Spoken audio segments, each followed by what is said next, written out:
નમસ્તે મિત્રો, રોની રેસીપી વ્લોગમાં સ્વાગત છે તમારું। તો આજે આપણી રેસીપીમાં આપણે મસ્ત મજાના એવા પુડલા લઈને આવ્યા છે।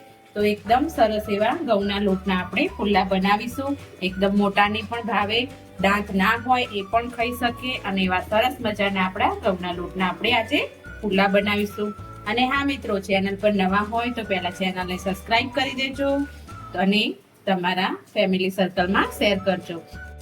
તો અહીંયા આપણે ઘઉંના પુડલા બનાવવા માટે અહીંયા 1 વાટકી જેટલો મેં ઘઉંનો લોટ લીધો છે। જે રોટલી બનાવવાનો ઝીણો લોટ આવે છે એ જ લીધો છે। તો આપણે સીધો એને મિક્સર જારમાં જ એડ કરી દઈશું। પછી એનાથી થોડો ચોથા ભાગનો મેં લીધો છે સોજી લીધો છે। કોઈ પણ સોજી હોય તમારા ઘરમાં એ તમે લઈ શકો છો। સોજી હોય એટલે થોડા ક્રિસ્પી જેવા આપણા પુડલા બનીને તૈયાર થશે।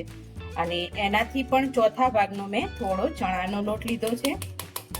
હવે આ બધી વસ્તુ લીધી છે એનું આપણે પાણી એડ કરીશું। તો અહીંયા જે વાટકીથી જે ઘઉંનો લોટ લીધો હતો એની 2 વાટકી જેટલું પાણી ઉમેરીશું। પછી જરૂર પડે તો આપણે પાણી ઉમેરવાનું રહેશે, પણ હાલ અત્યારે આપણે 2 વાટકી જેટલું પાણી ઉમેરી અને આને ક્રશ કરી લઈએ। એકદમ બેટર બનાવી દઈએ, એકદમ સ્મૂથ બનાવીશું અને પતલું બનાવીશું। તો અહીંયા આપણે થોડા બીજા પાણીની જરૂર પડશે, એટલે મેં પાછું વાડકીમાં થોડું ઓછું રહે એ રીતનું પાણી એડ કર્યું છે અને હું પાછું ક્રશ કરી લઈશ। તો અહીંયા આપણે ઢાંકણ ખોલીને જોઈએ તો આ રીતનું આપણે બેટર બનીને તૈયાર થયું છે।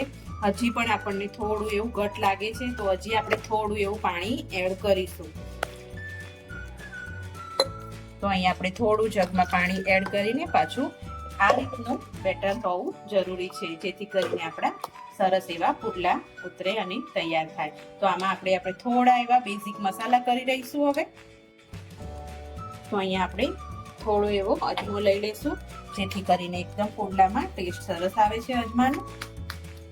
અહીંયા હવે આપણે થોડું લાલ મરચું પાવડર, થોડો હળદર, બધું ઘરમાં જે પ્રમાણે તમારે લેતા હોય એ રીતે લેવાનું રહેશે। હવે આપણે મીઠું એડ કરીશું। મીઠું પણ જે રીતે ઘરમાં ઓછું વધારે લેતા હોય એ રીતે લેવાનું રહેશે। તો અહીંયા આપણે મેં લસણ અને મરચાંને ક્રશ કરીને મૂક્યા હતા, તો એને આપણે અંદર એડ કરી દઈશું। અને હવે લાસ્ટમાં આપણે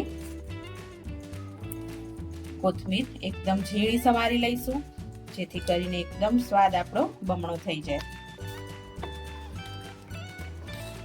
તો આપણું ઇન્સ્ટન્ટ બેટર બનીને તૈયાર છે। તો હવે આપણે પુડલા ઉતારવાનું સ્ટાર્ટ જ કરી દઈશું। બેટરને કોઈ જ પડ્યું રાખવાની જરૂર નથી, કારણ કે આપણે સોજી છે એ લીધો તો પણ એ પણ ક્રશ કરી દીધો છે, એટલે સોજી પણ એકદમ બારીક થઈ ગયો આપણો। એટલે આ રીતનું આપણું બેટર તૈયાર કરવાનું રહેશે। જો તમારે તીખું જોઈતું હોય તો તમે આમાં થોડું લીલું મરચું વધારે એડ કરી શકો છો, નહીં તો લાલ મરચું પણ એડ કરી શકો છો। તો આપણું બેટર તૈયાર છે। તો ચલો હવે આપણે પુડલા ઉતારવાનું સ્ટાર્ટ કરીએ। તો અહીંયા આપણે હવે પુડલા ઉતારવાનું સ્ટાર્ટ કરીશું। તો અહીંયા મેં નોનસ્ટિક વાસણ લઈ લીધું છે, તો એમાં થોડું આપણે તેલ એડ કરી દઈશું અને ચારે બાજુ તેલને કાતરી લઈશું।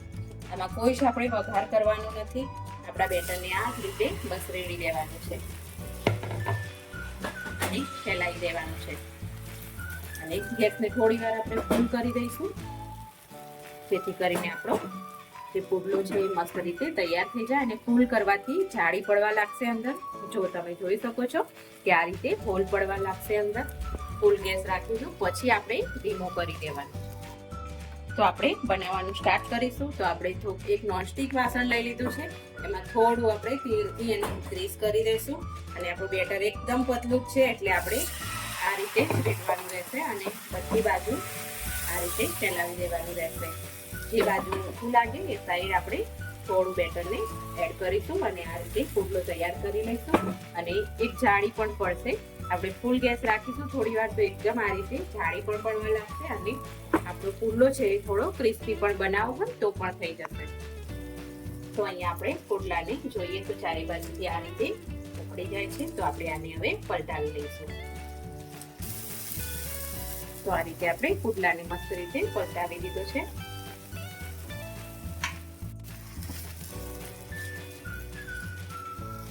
તો આપણો પુડલો મસ્ત મજાના તૈયાર કરી લઈશું. આપણે બધા જ પુડલા એ રીતે તૈયાર કરી લેવાના રહેશે. તો આ જ રીતે આપણે બધા જ પુડલા તૈયાર કરી લઈશું.